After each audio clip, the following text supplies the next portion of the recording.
কাৰণে যেহেতুকে বাপে মোক বহুত সহায় কৰে আৰু যেতিয়ালৈ মোক লগ পাইছে আমাৰ বৰ্ণাচলী সত্ৰত তেতিয়াৰ পৰা চাপেৰি নাহি কেউ কম তুহাৰি চৰণক ৰেণুগত কৌটি বাৰিক পবিত্ৰ নাম বাৰিক পবিত্ৰ নাম কৃষ্ণ এই শ্ৰদ্ধাৰ পাপান্ধ তথা আইমাস্তিক সমস্ত শ্ৰী চৰণত মোৰ কৌটি কৌটি কৌটি প্ৰণাম কৃষ্ণ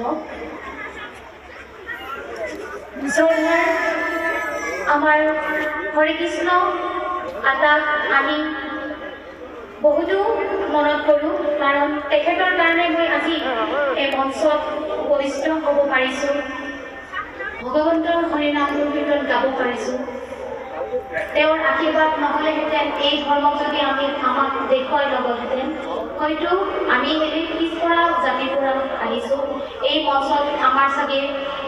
একো ইয়াতে চিনাক্তই নাছিলে হ'লে হয়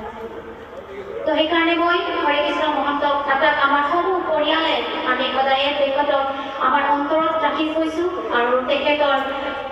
যি আদৰ্শ আমি এতিয়াও পালন কৰি আহিছোঁ আৰু আমাৰ থানেশ্বৰ মালাকাৰ বাপক মই অশেষ ধন্যবাদ জ্ঞাপন কৰিব বিচাৰিছোঁ এইটোৰ কাৰণে যিহেতুকে বাপে মোক বহুত সহায় কৰে আৰু যেতিয়ালৈ মোক লগ পাইছে আমাৰ বৰ্ণাচলী সত্ৰত তেতিয়াৰ পৰা মোক বহুত সহায় সহযোগ কৰি আহি আছে আৰু যদি যায় মঞ্চত মোৰ বিষয়ে ইমান প্ৰশংসা কৰি গৈ তাৰ কাৰণে মই বহুত আনন্দিত হওঁ কাৰণ বাপজনা মোক আৰ্থিক ফালৰ পৰা সহায় কৰিছে আৰু ধৰ্মীয় অনুষ্ঠানৰ ফালৰ পৰাও মোক আগবঢ়াই দিয়াৰ কাৰণে তেখেতে বহুখিনি চেষ্টা কৰে আৰু তেখেতে যিখিনি কৈ গ'ল গোটেই সত্য কথাই কৈ গৈছে মালাকাৰ বাবে যিখিনি গম পাইছে তো তেখেতক মই মোৰ আন্তৰিকতাৰে ধন্যবাদ জ্ঞাপন কৰিছোঁ আৰু মঞ্চত উপবিষ্ট যিমান আমাৰ জ্যেষ্ঠ ভক্তপ্ৰাণ ভাই ভাতৃ সমস্ত তেখেতসকলৰো মোৰ আশীৰ্বাদ মোৰ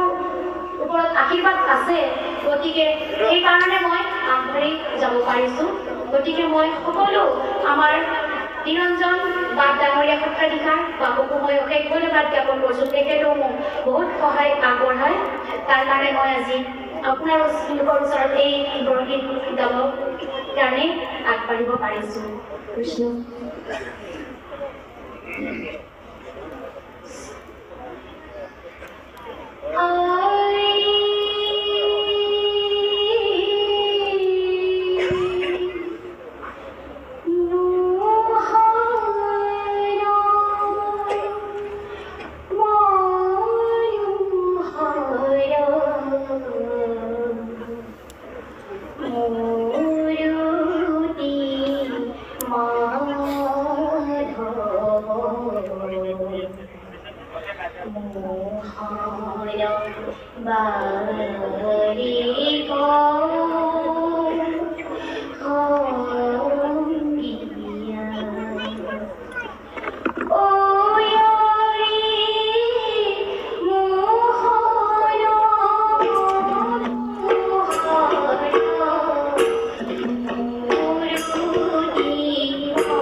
You